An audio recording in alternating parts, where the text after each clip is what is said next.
Good morning, everyone. Good morning, Jai Hind. So I hope I am properly audible and visual to all of you.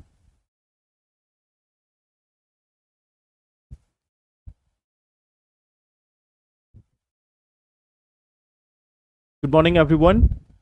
So I welcome you all to this session of daily editorial analysis, and we are going to discuss some of the articles which has been there in today's newspaper as well as in last day newspaper. On Monday, generally will find that there are fewer number of relevant editorials for you.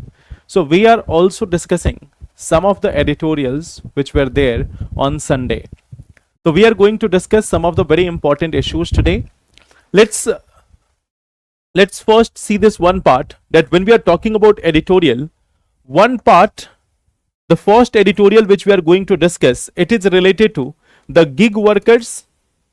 It is related to the gig workers and the weather, that how the weather is impacting them, how the summer heat is going to impact the gig workers.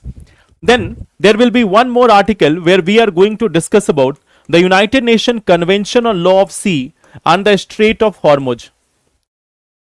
We have seen that this Strait of Hormuz is still making the news these days. This is one of the very important, this is one of the very significant area right now. So we are going to discuss about this one provision, that what are the international laws with respect to this Strait of Hormuz. So that will be the second part. And the third part which we are going to discuss about is the anti-defection law. Recently we have seen that some of the members of parliament from Rajya Sabha, they have joined another party. So we are going to discuss about this anti-defection law and mass defection. That what are the laws with respect to this mass defection? What is the status? What is the challenge with respect to anti-defection law? We are going to discuss these three portions. Okay. Now, let's first start with them and then we will come to the questions. पहले इनसे start करते हैं, फिर questions पे आएंगे. Then we will discuss the answer writing part also. So let's start with this. The first part here is with respect to this summer. So let us look at this. The syllabus part. Although you can relate it to the Indian economy, but you can also relate it to disaster management. Okay, you can also relate this to the disaster management section. You can also relate this with the environment part. So while the major focus is on the gig workers, but you can also see this. Okay, you can also see this part, that it is related to disaster part also. It is related to environment part also. So here in all these three subjects are connected. There is one question, that if we are not doing current affairs, only editorial, will it be sufficient? See, editorial is something which is going to help you in mains examination. But for the prelims part, you will need to go through the current affairs also. Okay. So let's start. First, let me show you that what has been there across India. The Indian Meteorological Department, it has said that there is going to be heat wave across multiple states. There is going to be heat wave across the multiple states, like from Delhi, Rajasthan, Uttar Pradesh, and in many other areas. We can see heat wave is something which has been predicted by the Indian Meteorological Department. In fact, if you look at this, this is the IMD official forecast, and you can see that almost throughout the country, all these things where you can see that yellow color is there and +1 sign is there, this temperature sign is there. You will find that almost across the country, we are witnessing this heat wave type of situation. Okay, a heat wave type of situation is there almost across the country, especially in parts of Madhya Pradesh, in parts of Telangana, in parts of Chhattisgarh. Okay, then again in parts of Jharkhand, West Bengal, and other regions, it is very much extreme conditions. Okay, In fact, what you will see that there is only some places where there is no such warning which has been issued. There is only two or three such areas for which there is no warning. One is for Lakshadweep, no warning. For Andaman and Nicobar also no warning. For Maharashtra also there is no warning. And then again, you will find that again for Uttarakhand there is no warning. Okay. So these are the areas where there is no such warming effect. So that's why I have migrated from the portions of heat wave to here. Okay. So that is one of the reason why I have migrated from the portions of Delhi NCR to that of Uttarakhand. Okay. Now see here. So what we see that across the states there is a heat wave. There is heat wave. Now in this situation, there is a challenge. There is a challenge for the gig workers. There is a challenge for the gig workers. Why there is a challenge for gig workers? We see that many of the gig workers are often working out in the field. Okay. What we have to see that the nature of their job. The nature of job. Okay. So what we see here, the nature of job is like this. What we see in this part, that in the case of gig workers, they are like riding vehicles in heat waves. They are having this, they are riding vehicles in heat waves. At the same time, what we also see that they are having lack of water facility or cooling areas, cooling period or areas. So this is one part which we see with them. They are having a lack of water facility, cooling period, areas, etc. Okay. And at the same time, there is a heavy work pressure. There is a heavy work pressure. So we see that the gig workers are facing a lot of challenge, especially during the summer heat wave. Although the challenge for heat wave is for everyone, and the gig workers are often in the turmoil, but the heat wave plus the gig workers, that is a very much dangerous combination. Okay. Temperature is above 40 degrees Celsius in Maharashtra also. Yes, I think across the country it is crossing 40 degrees Celsius.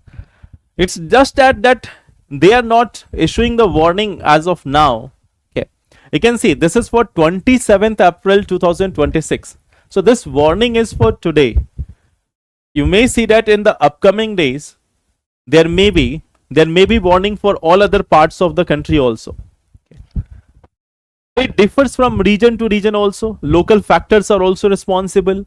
In urban areas, there is a urban heat island effect also. Okay. So many factors are there. So if we talk about the gig workers, now see this one thing. Niti Aayog says that we have got 23 million. We have got 23 million gig workers by 2029-30. Okay. That we are going to have a very high number of gig workers by 29-30. Right now also we are having a significantly higher number of gig workers. Many of them are engaged in food delivery, some of them are in driving, some of them are home service workers, and a few of them they are highly skilled one. They are working from their home, they are working from co-working spaces, they are in AC and everything. So for those who are like graphics designer or animation or other thing, they don't have to worry about it. But the other gig workers, those who are like having the lower level of skills, for them it is very much challenging. Okay. So this is one of the part which we see here.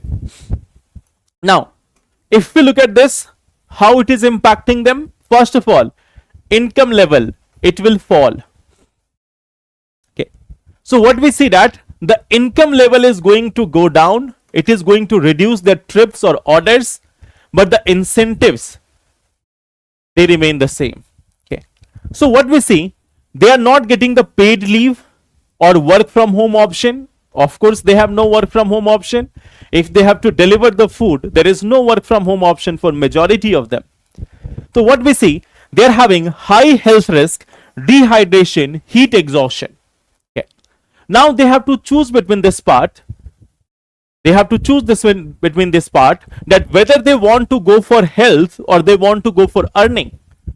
You may have seen that many of the rickshaw drivers, many of these auto drivers, what they do during the extreme heat, they simply refuse that, no, I will not be able to go.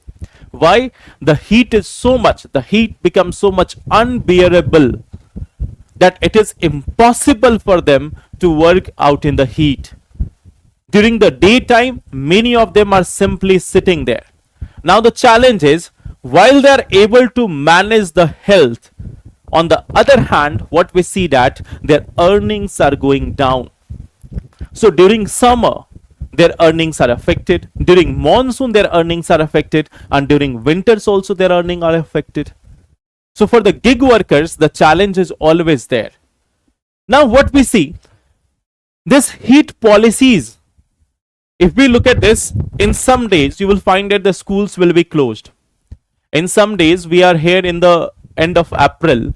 Within the next 10 to 15 days or within 1 week, we might see that most of the schools will be closed. Most of the schools are going to be closed within just 1 week. Now, on the other side, what we see that for the gig workers, there is no relaxation. For government officials also, there may be some work from home option. For IT workers also, there can be some work from home options. But for the gig workers, there is no option like that. And at the same time, they are going to face the burden that if they are not doing the work, they are also losing their income, they are losing their earning. So they have a dual challenge, health also, earning also. Now what we see again, that the cooling centers or water facilities, they are not available for many of the mobile workers. What we also see that there is no such clear accountability. Their health department is working in its own dimension. The IMD, it is issuing forecast. The district administration, it is working for some offices, the formal jobs. But for the informal sector, there is no accountability. There is no such policy which can be towards their welfare. So that is one of the challenge. Then we see that the platform pressure is also there. The targets, the demand, all these things are there. So what we see that these workers are facing a number of challenges. They are facing a number of challenges, especially during the heat wave. Whenever there is a summer-like condition or any such issue, they are the one who are bearing the loss. They are the one who are bearing the loss.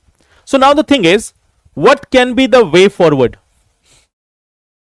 What can be the way forward? What can be the way forward in this scenario?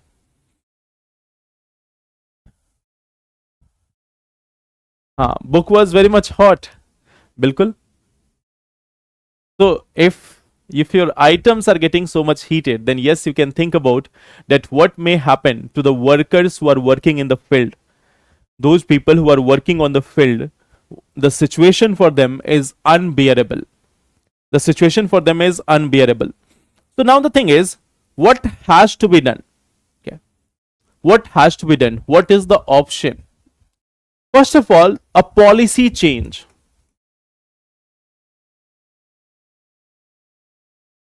Right now, heat wave.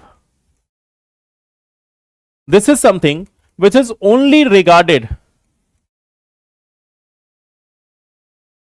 as health issue. So what we need to do, this should be regarded as an economic challenge.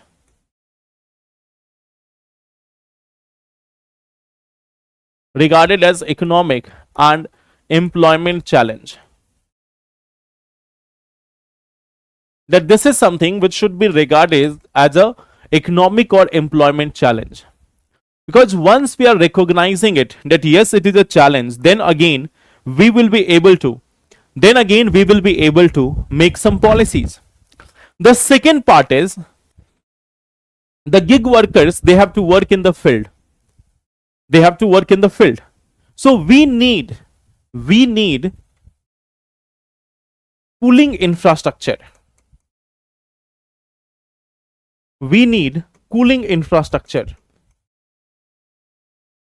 We need shaded areas.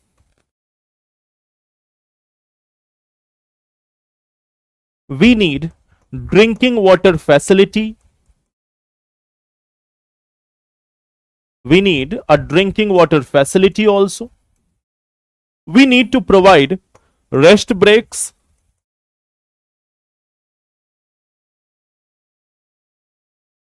So all these things have to be integrated. All these things have to be changed. Okay. We have to also make labor welfare plans. We have to also make a labor welfare plan. We have to also come up with some innovative schemes to give them compensation for loss of hours. Okay. So there should be a compensation.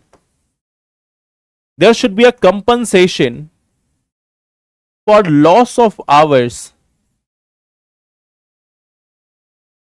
due to heat wave. And see, heat wave is not a continuous affair. What we see that it is for some days, like 6 days, 7 days, then again the weather becomes favorable, then again after 10 days again there is a heat wave. So heat wave is not something which is a continuous phenomena. We see that there are breaks in between. Now we know that there are breaks in between, so we have to make sure that during the time of the heat wave, if some worker is losing his employment hours due to the heat, then that person should be compensated. Okay. So then we have to also do this one thing. We have to ensure coordination among different bodies. Okay. We have to ensure coordination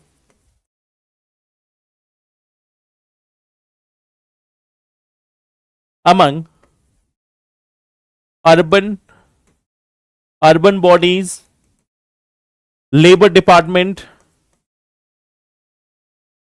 and disaster management authorities. Here DMA is not district magistrate, it is disaster management authorities. Okay. So it all has to change. We have to work for them. We have to also devise insurance options. We also have to devise insurance options for gig workers.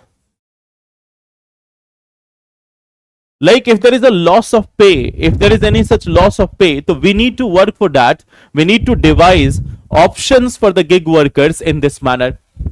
So all the changes has to be done if we want them to work efficiently, if we want to protect their rights also, then again we have to make sure all these things have to be done. I hope ये clear है आप सभी को. So say gig workers are very much important part of our life. Gig workers have become very much important part of our life, and it's a time that we need to recognize their effort, their challenges. So we need to recognize that what efforts they are taking, what challenges they are facing. Once we recognize that, only then we can call that we are going for inclusive development. So for inclusive development, for sustainable development, we have to take everyone together. Okay.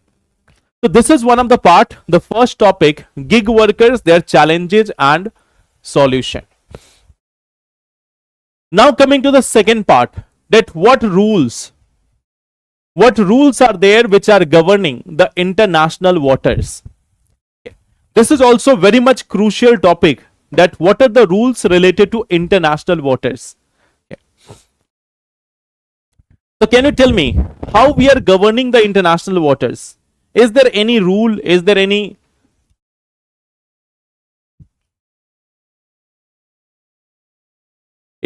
such law with respect to the movement in international water?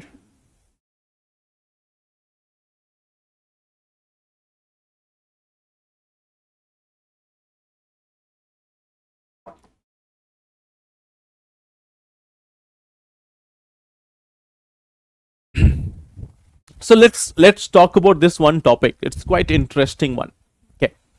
Now you all may be aware. Let me tell you about the context. The context is this: Iran. It is like controlling,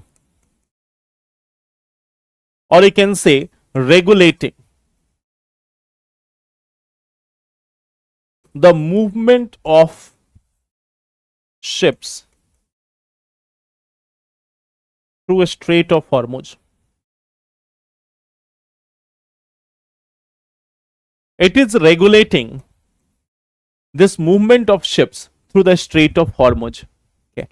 Now on the other side, what we see, US, it is also creating a blockade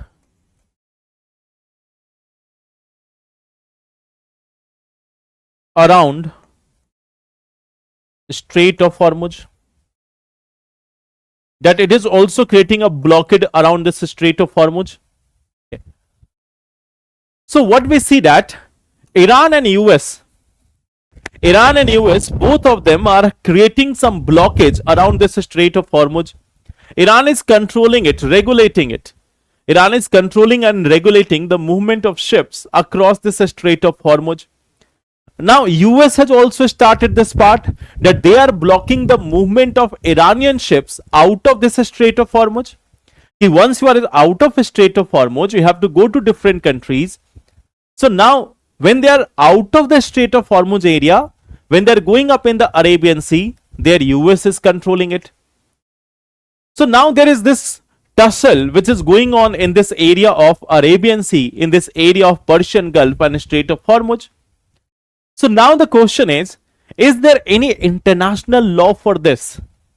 Is there any international law for controlling this part?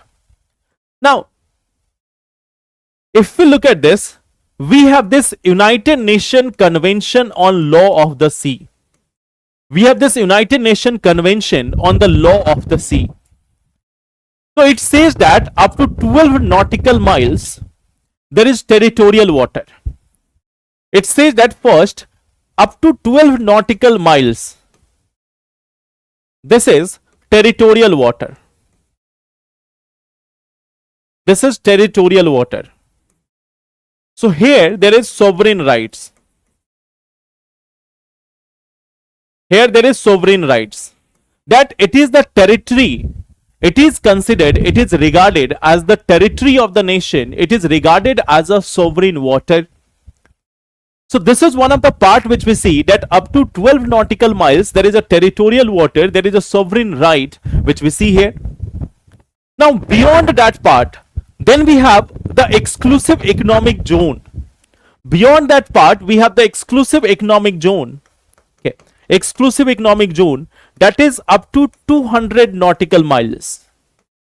That is up to 200 nautical miles. That there is exclusive economic zone. Now this is not a sovereign water. This is not a sovereign water. But here again, the coastal country, the country which is having this exclusive economic zone, it is having the right of mining, the exclusive right of economic exploration. There is the exclusive right. There is this exclusive right of economic exploration. That up to this 200 nautical miles, there is the exclusive right of, there is this exclusive right of this economic exploration. Okay. What is nautical miles? It is a unit of measurement. It is a unit of measurement in the sea, the unit of measurement of area in the sea. Area means the length in the sea. Okay, so you will find that if it is 12 nautical miles, it may be roughly equal to around 20 kilometer in length. Okay, 20 to 22 kilometer in length approximately. Okay. If it is 12 nautical miles, it is approximately 20 kilometer in length. Okay, so what we see that up to 200 nautical miles, there is an exclusive right of economic exploration. There is an exclusive right of economic exploration. And beyond this 200 nautical miles, beyond this 200 nautical miles, what we see here, that after this portion of exclusive economic zone, there is high sea. After this, beyond 200 beyond this, okay, that beyond 200 nautical miles, beyond 200 nautical miles, there is the high seas. And when we are talking about the high seas, whenever we are talking about the high seas, this is an open area. This is an open area. It is open for every country. What we see that when we are talking about this high seas, so there is a freedom. There is a freedom for all the countries, that in high sea, there is no such country which can claim a control. There is no such country which can have a sovereign right over this area. So up to 12 nautical miles, there is territorial water, there is control. In the 200 nautical miles zones, there is a freedom of passage. There is a freedom of passage. Means in this zone, any ship can pass and go. In this zone, we can see that the ships can easily pass through this 200 nautical mile zone. That after 12 nautical miles, it is freedom now, that anyone can pass. But yes, the country can impose some rules and regulation. The country can regulate somewhat movement, and there is an exclusive economic right of economic exploration. But beyond that 200 nautical miles, there is no control. It is high seas. High seas is a global common. It is not under control of any one single country. Everyone has the freedom over there. It is like the space. It is like the Antarctica. In Antarctica, no country have control. In high seas, no country have control. In the space, no country is having the control.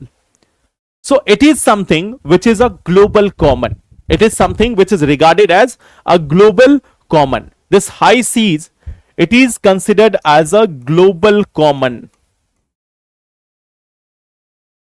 So there is a freedom of navigation for all states. They enjoy the freedom of navigation, flight, fishing, scientific research. Each and everything can be done. Okay. Now it is Ginny, it includes that 12 nautical miles. It is calculated from this part of the sea line. It is calculated from the part of sea line. Like you can see here in this part, okay, that it is calculated from the baseline. This 200 nautical miles, it includes the 12 nautical miles. It is including that 12 nautical miles. It is not beyond 12 nautical miles, then again 200. It is like from the baseline itself, we are counting 200 nautical miles that will come under the exclusive economic zone. Okay. Now, coming to this part, that when we are talking about the Strait of Hormuz, so what is the situation? When we are talking about the Strait of Hormuz, so what is the situation over here? Now, if you look at this area, this is a very narrow zone. Okay, this is a very much narrow zone. Now, what we look at this, that this is a very narrow zone. Okay. And here, what we look at this, that when Iran and Oman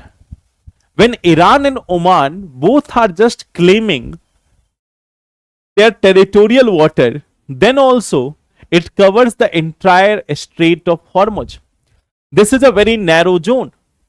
Okay.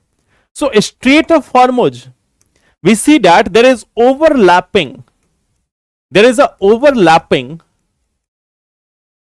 of territorial water,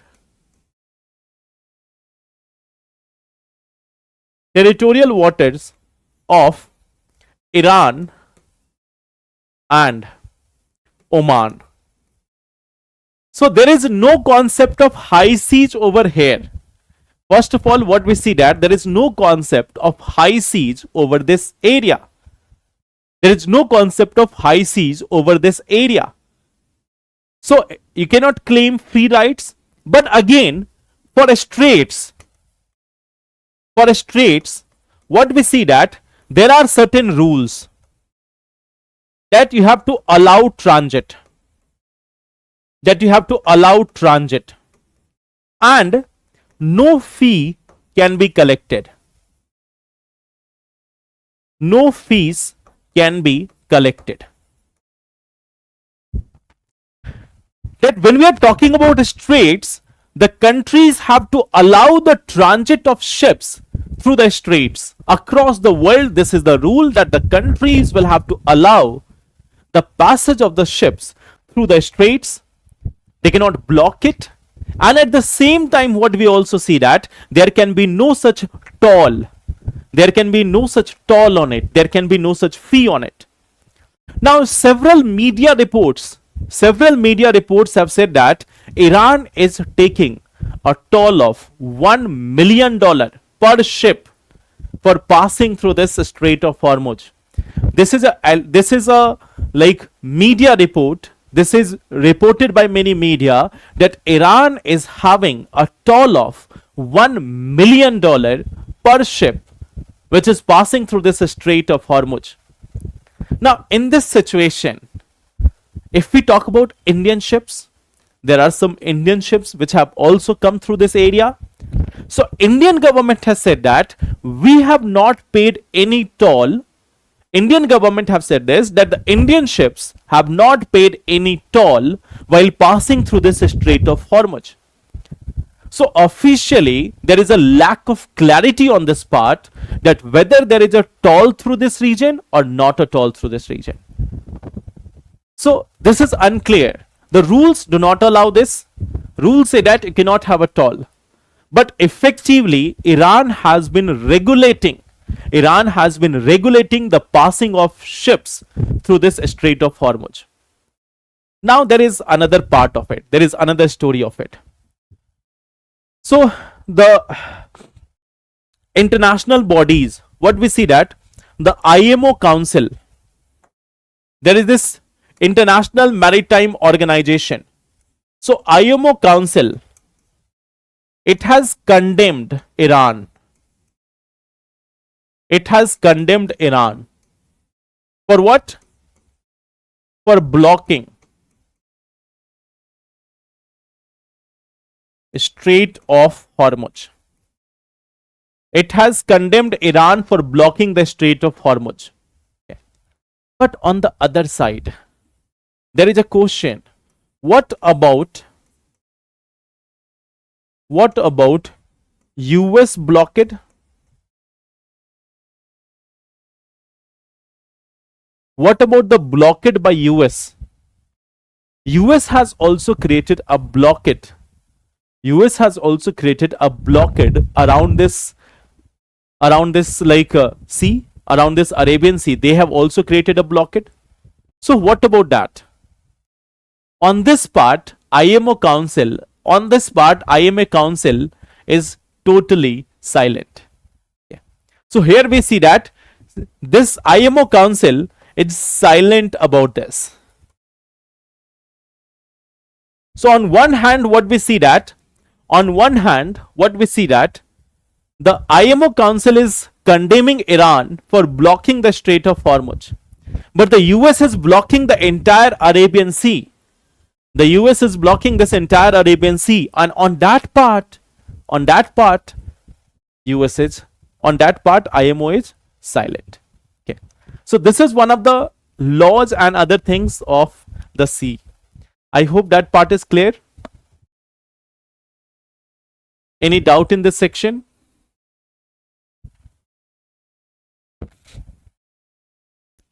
So you can see the duality. You can see the duality here, that on one side they are saying that Iran is doing wrong, Iran should not have blocked it, Iran should not have done this. On the other side, US is doing the same thing. US is doing the same thing, but there is no such opinion by IMO Council with respect to this blockage by US. Now, coming to the third portion. So we see this one thing.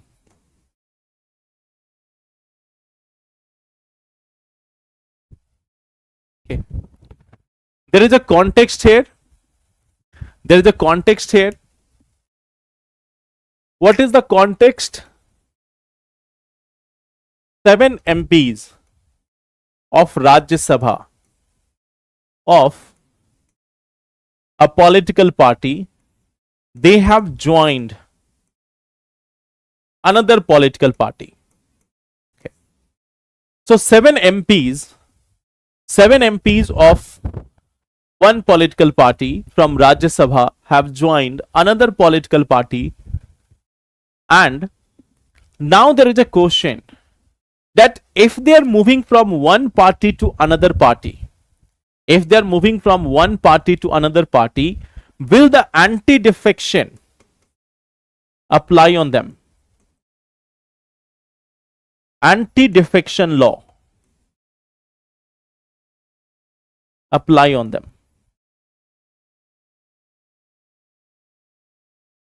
First thing is, will the anti-defection law apply on them? Okay. So now let's examine this. Let's examine this part, that will the anti-defection law apply on them or not. Okay.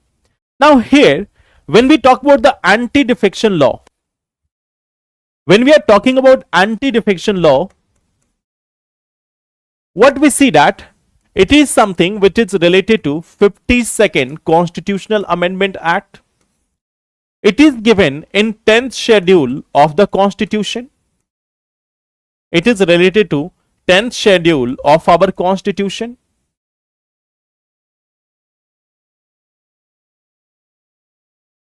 Now the thing is, this anti-defection law, it says that if an MP joins another political party,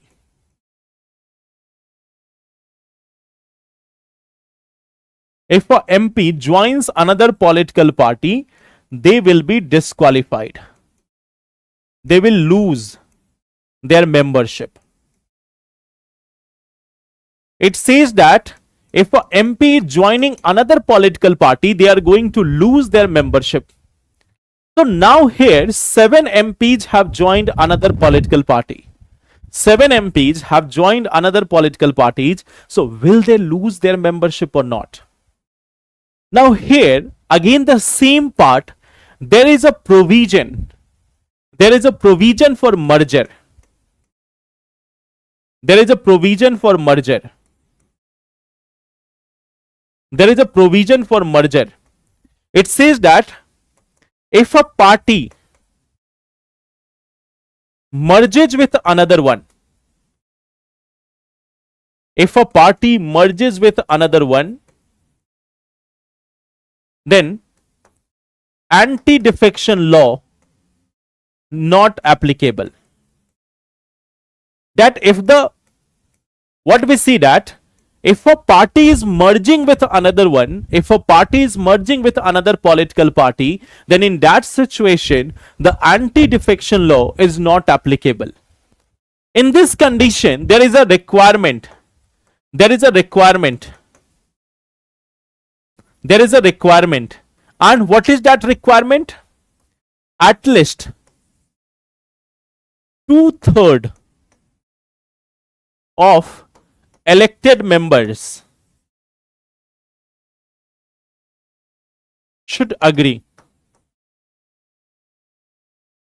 That at least 2/3 members, 2/3 of the elected members should agree. Now here there is this one interesting part. It says that in the event of a merger of a political party, there is no such disqualification. There is no disqualification.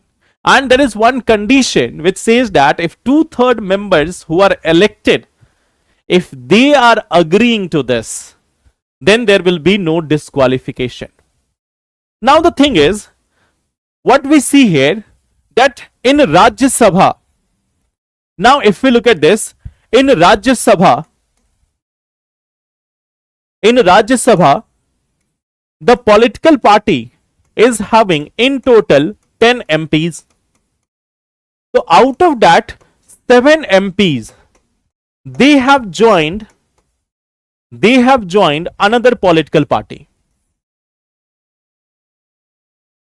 Now the law says that if there is merger of party,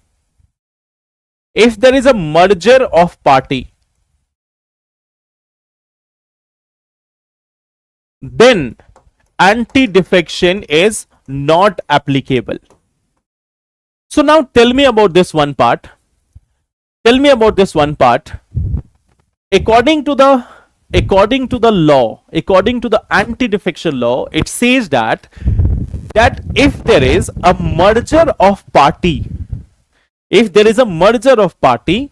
then there will be no disqualification. And what is the condition for merger? The condition of a merger is, if a party is merging, its 2/3 of the elected members must agree for this. Now, see this sequence. Here the party is not getting merged. Here we don't see that party is merging. But we see that the 2/3, more than 2/3 of the MPs, they are merging. More than 2/3 of the MPs are merging. So can we call this as a merger of party? Now the question is this, that can we call it as a merger of party? Can we call it as a merger of party? Can we call this as a merger of party?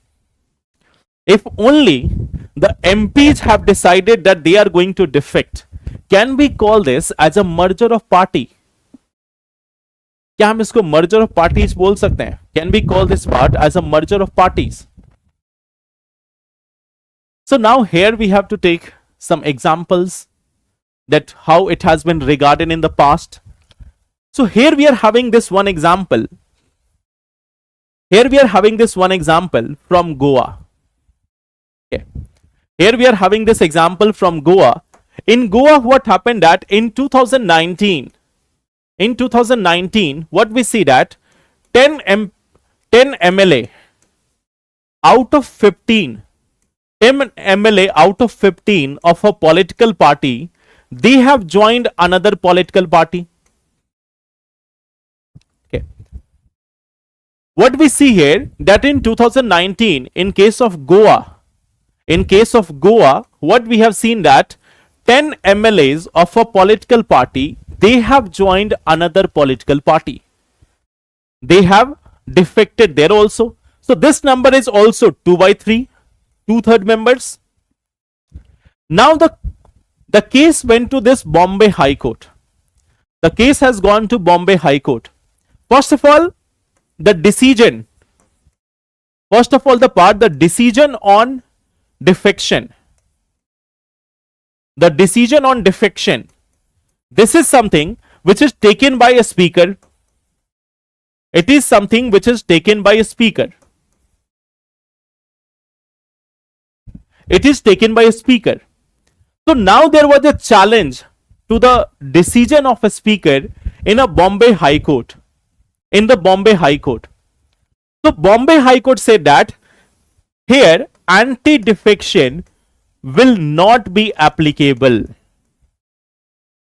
So Bombay High Court has said that the anti-defection is not going to be applicable in this case.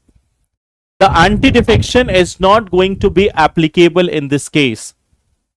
So they said that yes, this is valid. They have allowed this. This was declared valid by the Bombay High Court. This was something which was decided valid by the Bombay High Court. But again, there is this one question. Now we are talking about this one part that When we are talking about the mass defection of our, we have seen mass defection of Rajya Sabha members. We are seeing the mass defection of Rajya Sabha members. It is not individual MPs. Remember one part.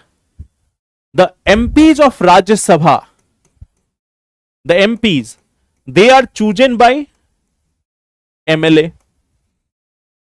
They are chosen by MLA.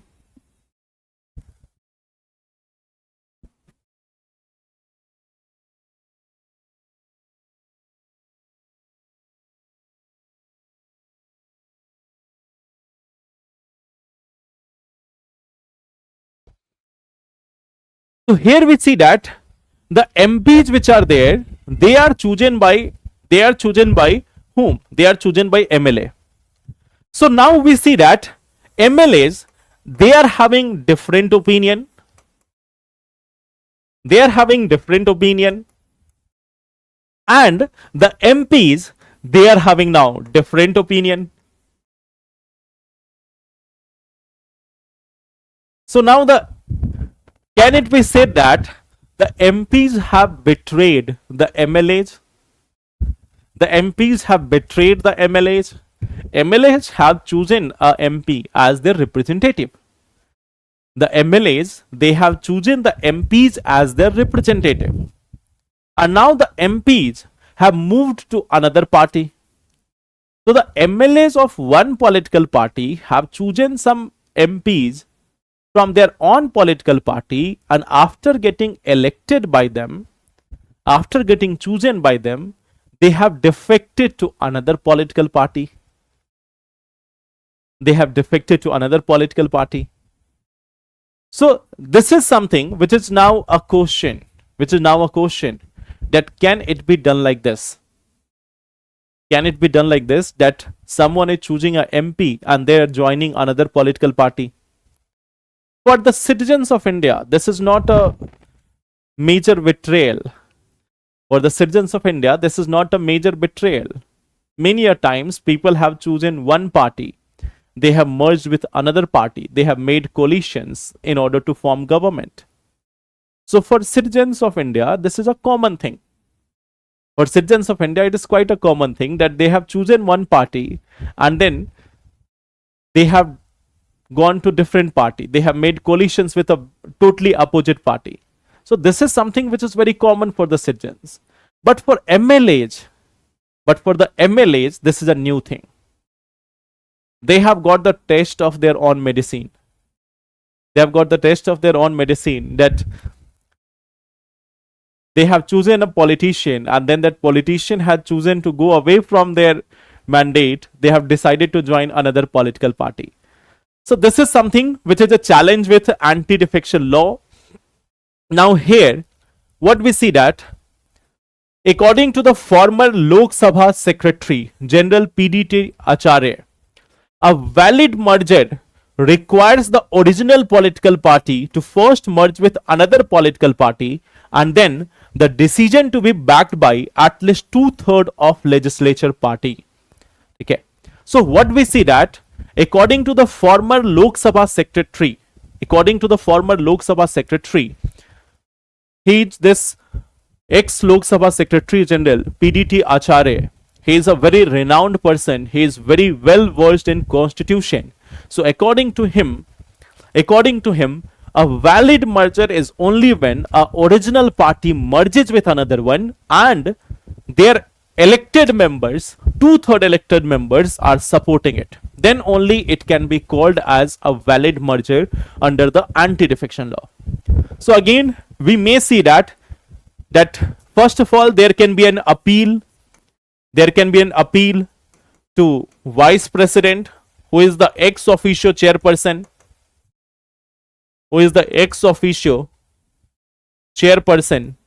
of Rajya Sabha for defection. And then after, what we will see that after this, there is a chance that it may go up to the judiciary once again. So we might get a fresh interpretation of anti-defection law in upcoming days. So this is one topic which may get further highlighted in upcoming days. Okay. So this is one of the part. Now here we have two questions. Do you think that there is a need to revisit the provisions of anti-defection law with respect to mass defection? Justify with suitable arguments. That is the first question. Second question is, there is an immediate need to make suitable intervention with respect to gig workers, especially in context of extreme weather events. Comment. This is also in 150 words. So I hope you all can write answers with respect to this. आप सभी लोग इस पे answer लिख सकते हो.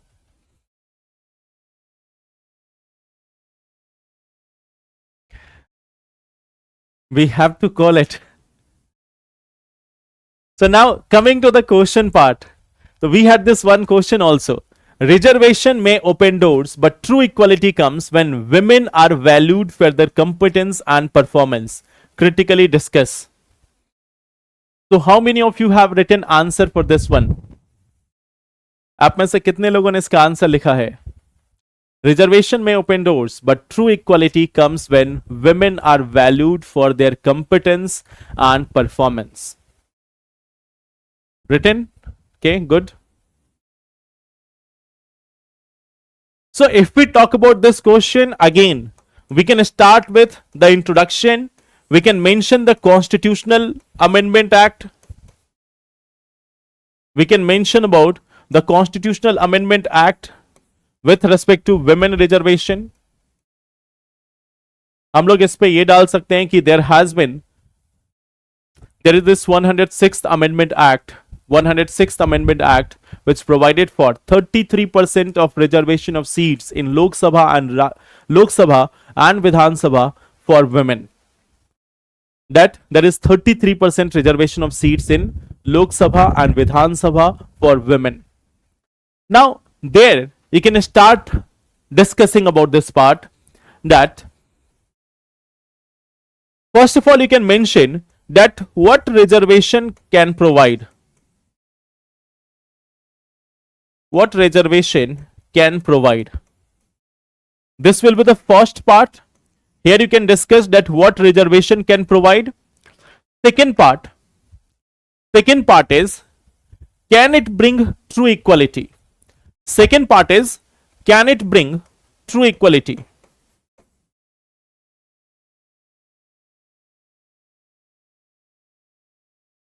Can it bring true equality? There you can mention that why the reservation is not the ultimate solution for women empowerment in India. The second part will be, can it bring the true equality? Then the third part will be like this, that what suggestions you are offering. What suggestions you are offering in this case. That what suggestions you are going to offer. That how we can overcome this challenge. How we can overcome this challenge. And in the conclusion, when you are writing this answer, you have to defend the reservation here. Do understand this part. It's not that you can say that, okay, cancel the reservation, go for grassroots empowerment. Okay. It's not that you can say that cancel the reservation. Okay. So you can write here in the conclusion that for the true empowerment of women, grassroots change, women empowerment at basic level, higher active participation of women in electoral process are a prerequisite. However, the reservation for women can still bring some transformation in the society.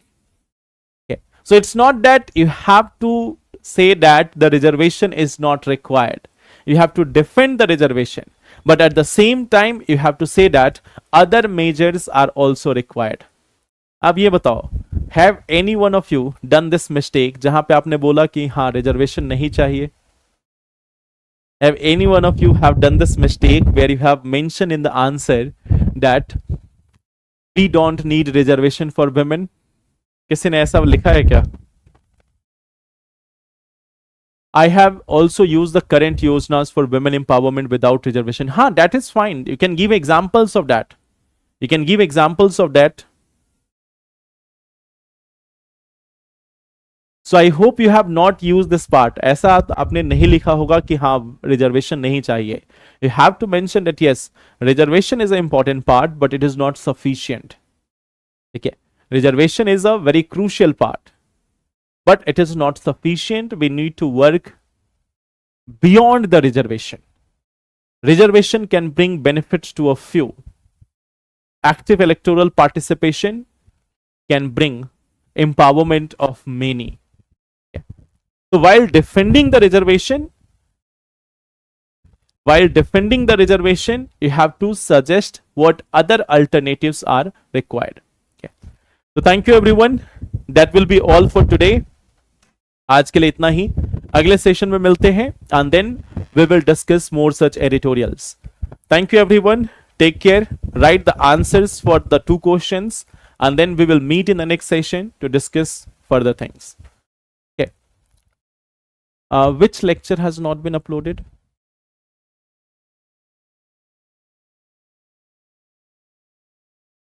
The UPSC 2026 English current affairs. Okay, I will talk to the team about it. Okay. Thank you so much everyone. Take care and all the best. Thank you.